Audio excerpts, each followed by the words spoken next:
The following story contains adult language, sexual content, some violent situations, strong sounds, and intense psychological subjects which may be disturbing for some listeners. It is not intended for children, therefore, discretion is strongly advised. Within a year since the gaming console known as the Ultra Reality Suit was released to the public, a 28-year-old man who became very fond of this new device savagely beat a woman to death while playing a game that allowed users to design their own characters and settings in an enhanced four-dimensional virtual reality universe. The perpetrator of this horrific act is Malcolm, and he is currently in custody while investigators gather evidence and testimonies to present their case in court.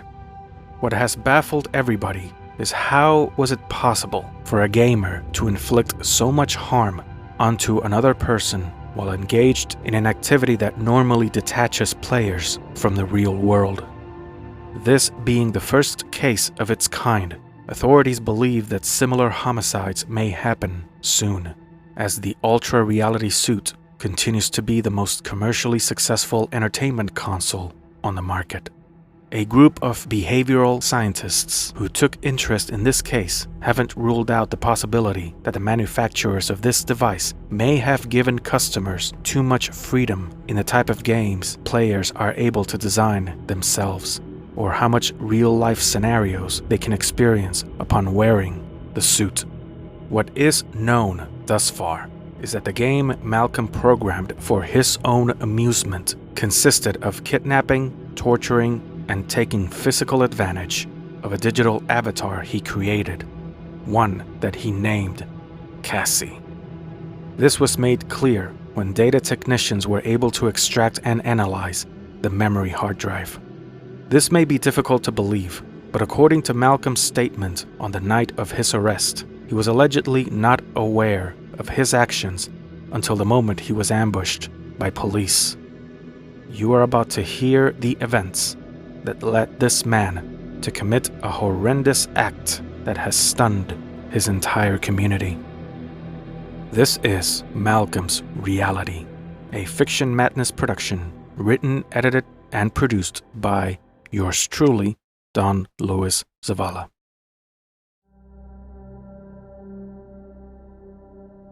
"28-year-old Malcolm lived with his mother in the basement level of a low-income condo. Her lifelong addiction to alcohol and smoking rendered her permanently incapacitated and dependent on government assistance. Malcolm couldn't stand her presence and rarely paid any attention to her when they were in the same room, as he blamed his bad luck on her destructive behavior. Although his biggest wish was to move into his own place, his minimum wage job as an usher at a movie theater and his endless love for gaming and virtual reality consoles prevented him from achieving financial independence. The opportunity technology offered him to forget about his loser lifestyle, and the fact his mother's disability benefits meant he didn't have any bills to pay, all of it was too enticing to abandon. Having no real friends and only followers on the internet who applauded his negative outlook on capitalism and the environment, Malcolm's routine was very simple: work, gaming, self-pleasure, and sleep. And often in between those activities, he contemplated on the one person he loved unconditionally, a special someone he hoped to reunite with and make her happy. Her name was Cassie, a former high school classmate whom he has had a crush since sophomore year. Cassie was the all-around beautiful American teenager whom every alpha boy in school competed for like gladiators eager to conquer the Empress. When Malcolm first laid eyes on her, he didn't think much of her, except that she was quote-unquote smoking hot. Knowing that girls like her would never fall in love with rebellious souls like him, he shoved her aside as another entitled, arrogant white girl. However, a brief exchange between them outside the school library instantly changed Malcolm's perception about her. On a Tuesday afternoon, during study period, Both he and Cassie were seated at separate tables writing papers and preparing for a math test. After Cassie finished, she picked up her belongings but forgot to take her cell phone and left it on the table by accident. Malcolm noticed it. He grabbed the mobile device and rushed out into the hallway to call her name. Wait, Cassie? Yeah. Is this your, cell phone? Wow, yes. Wait, where'd you find it? You left it in the library. Cassie was shocked to see her phone in Malcolm's hand, but she was so thankful that he brought it to her. Well, that's sweet of you to bring it over. She leaned forward and gave him a friendly kiss on the cheek. This was the one and only time Malcolm had been kissed by a girl. Unfortunately, he interpreted it the wrong way. Oh, my God. She loves me. She really, really loves me. From then on, he couldn't remove that momentous occasion from his head. And late at nights, he would spend hours turning over in his bed, trying to decipher what it all meant, and what were his prospects of romancing a girl as stunning as her. The more Malcolm thought about Cassie, the more he concluded that he had an excellent chance of making it with her to the altar, followed by making love to conceive children together and moving into an opulent Manhattan apartment. These thoughts bestowed the greatest solace Malcolm had ever experienced. But during school, Cassie completely ignored him when they were near each other's presence. She would occasionally fall into the arms of popular athletic boys and engage in passionate kissing. You taste so good, baby. And letting herself be touched in public. Motherfucker. You'll never love her the way I do. This was aggravating for Malcolm, whose consciousness sadistically tormented him with the expectation that Cassie held secret feelings for him, but that for some reason she refused to tell him. And instead of approaching her to say hello or initiate a friendly conversation, Malcolm always caved in out of fear that she might humiliate him. What if I don't see her again? What if we never talk to each other again? The years passed, and long after having graduated high school, Malcolm checked almost every 30 minutes her Facebook, Instagram, TikTok, essentially all of her social media pages, and analyzed every photo she posted, every status she updated, but more importantly, every man who commented on her posts, because he needed to know if she had slept with someone yet. It was comforting to think that she would save herself for marriage, in particular for Malcolm. In fact, he proudly forewent dating any female because he couldn't picture himself happy and whole with someone other than Cassie. He was willing to sacrifice everything for the girl who, for a heartbeat moment, made him feel loved. This unrealistic attachment continued for 10 years, and his need to remain in the shadows, browsing every piece of content she shared online, granted him a piece of information he found valuable: Cassie's favorite coffee shop.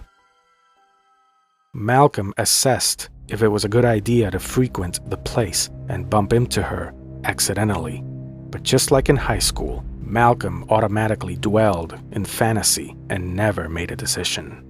He was much more interested in saving money to buy a revolutionary gaming console that would become the next generation of virtual reality. It was called the Ultra Reality Suit. It consisted of a coverall made of black rayon, a hood, and a facial mask with screen goggles. And on the inside of the suit, an assortment of electrodes would release harmless charges to the person's neurological points and make every virtual reality experience feel close to 100% real from head to toe. Customers could already place an order online, but Malcolm needed to work extra hours to be able to afford this $1,000 equipment.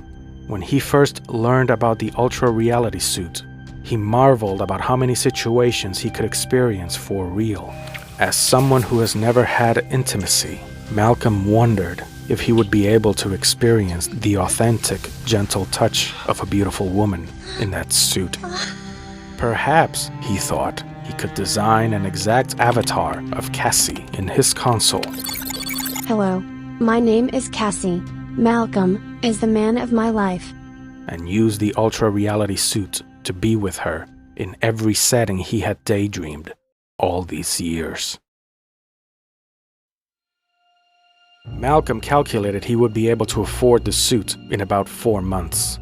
In the meantime, he still had the opportunity to bump into Cassie at her favorite coffee shop, which was located a gruesome 40 miles from where he lived. And when he made it there, Malcolm kept busy pretending to be working or studying on his laptop while keeping an eye on everybody who walked in through the entry door. He spent entire days at that shop, from opening hour until it closed. She'll thank me again for finding her phone. I know she will. A few weeks later, Cassie had yet to be seen. He considered giving up the attempt, as the cost of fuel to drive there and ordering something to eat wasn't helping him save money for the ultra-reality suit. Malcolm decided to give it a few more days, until, by some miracle, Cassie showed up. She looked far more stunning than during high school. Wearing a green tank top, dramatically exposing her cleavage, tight jeans that lined her wide hips, and wavy blonde hair that cascaded down to her shoulders and back. Oh my God.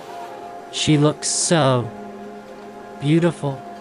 She waited in line to order something, sustaining her gaze on her phone, while Malcolm struggled as if he was on the verge of making a life or death decision.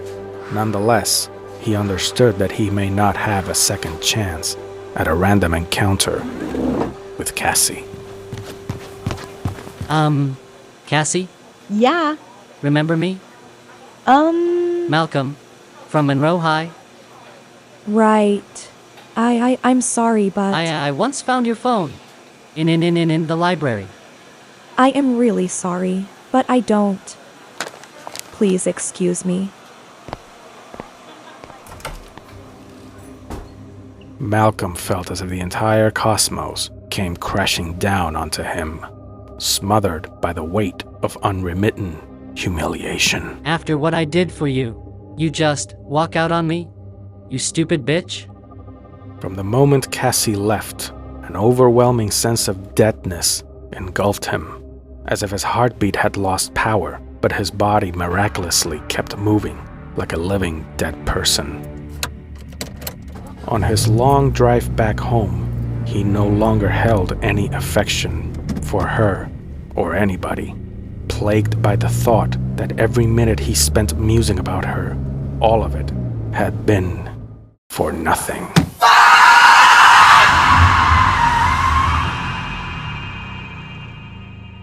He had hoped that by successfully starting a relationship with Cassie, his life would turn around and abandon the sad environment he shared with his sick mother.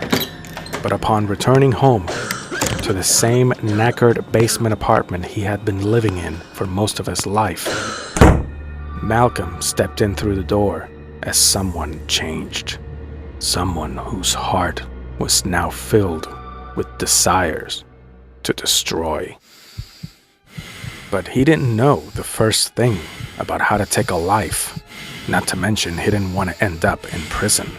However, there was one way he could validate all of his vengeful feelings and set up mock situations where he could cause enough harm and never get in trouble with the law.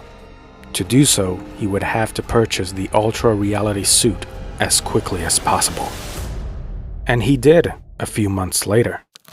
With his new console, Malcolm could abandon the treacheries of the real world and design a macrocosm he could manipulate at his will. Fuck yeah. Even better, the suit delivered on its promise.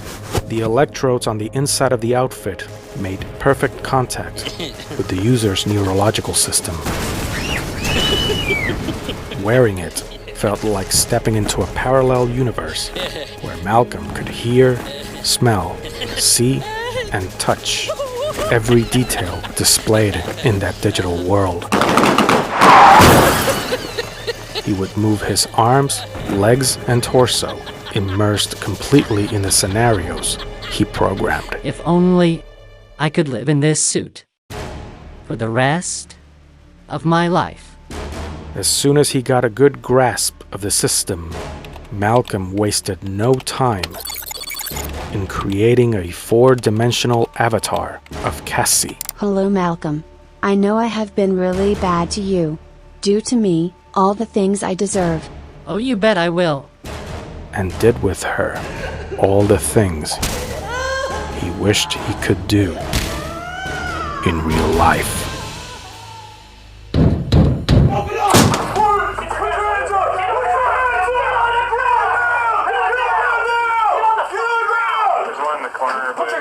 Until all of a sudden, he was pulled out of the suit by an assembly of men in uniform, and he was taken into custody.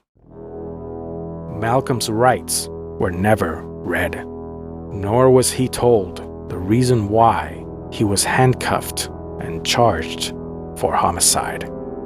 Nothing about what he was told in the interrogation room made sense. But according to the authorities, they were simply answering complaints from neighbors about a woman screaming and crying for help. And they discovered that Malcolm had killed his mother in the same fashion he hurt Cassie in the ultra-reality universe. He had no memory of ever doing such a thing.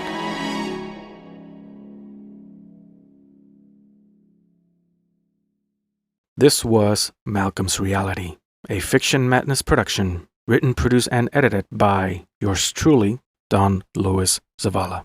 Copyright holder of this piece, released in 2022, all rights reserved. Thank you for listening.